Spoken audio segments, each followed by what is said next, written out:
Sou professor de artes na pequena Vila Macedo, região metropolitana de Curitiba. Meu nome é Alexandre e ensino há mais de 15 anos em uma escola municipal que, apesar de modesta, sempre foi um refúgio para crianças com sonhos grandes. Para mim, a sala de aula nunca foi apenas um lugar de ensino, mas um espaço onde as cores, as formas e os traços ganhavam vida, expressando o que palavras não conseguem dizer. Naquela manhã de segunda-feira, tudo parecia igual. Os primeiros raios de sol iluminavam as ruas tranquilas da vila, enquanto eu pedalava minha velha bicicleta até a escola. O ar fresco carregava o cheiro de terra úmida, e as casas coloridas ao longo do caminho formavam uma paisagem familiar e reconfortante. No entanto, ao chegar à escola, notei algo diferente. O corredor principal estava silencioso demais, e uma sensação de desconforto percorreu minha espinha. Na sala de aula, enquanto os alunos entravam, meus olhos foram atraídos por Mateus, um garoto reservado, de olhar pesado, que sempre se sentava no fundo. Ele estava atrasado e parecia mais abatido do que de costume.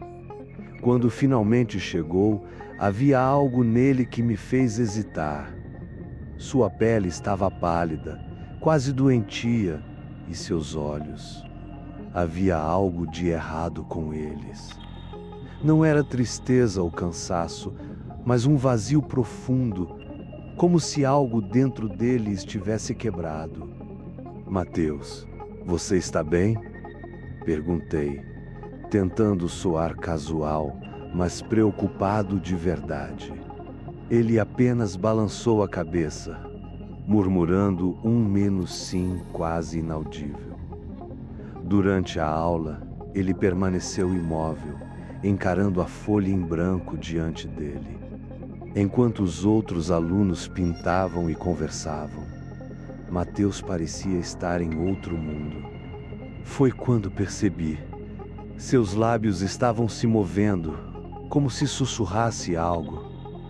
Aproximando-me, ouvi uma frase repetida baixinho, quase como uma prece invertida. Ele me vê.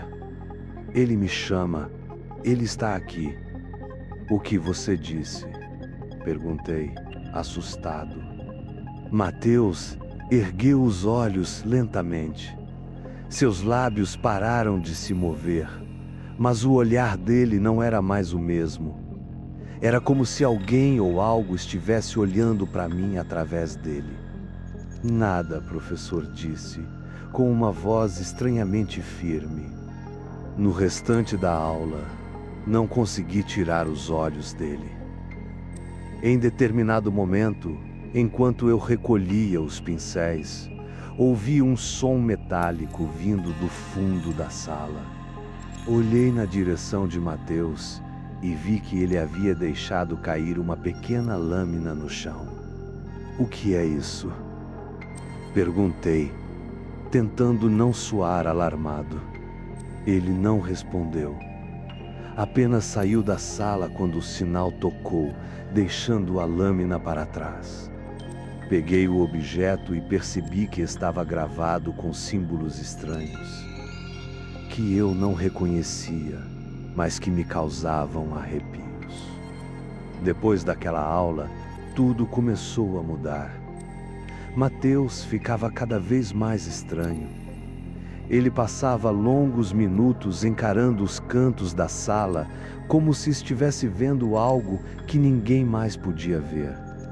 Outras crianças começaram a reclamar que ele murmurava coisas assustadoras durante as aulas, e algumas até evitavam se aproximar dele. Uma noite, ao organizar os materiais no ateliê, senti um calafrio. Tive a impressão de que não estava sozinho. Quando olhei para a porta, vi Mateus parado ali no escuro. O que faz aqui a essa hora, Mateus? Perguntei, com o coração disparado. Ele não respondeu. Em vez disso, começou a caminhar lentamente em minha direção, os olhos fixos nos meus. Sua sombra parecia maior do que o normal, deformada, como se não pertencesse ao corpo dele. Ele está aqui. Professor, sussurrou Mateus, enquanto um sorriso macabro se formava em seus lábios.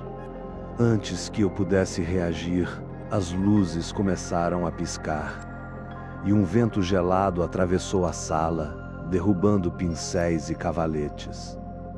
Quando tudo parou, Mateus havia sumido. Agora, escrevo isso em meio à escuridão da minha casa, com a porta trancada e todos os interruptores apagados. Eu o vejo em todo lugar, na sombra do corredor, no reflexo da janela. E sei que não é mais o Mateus.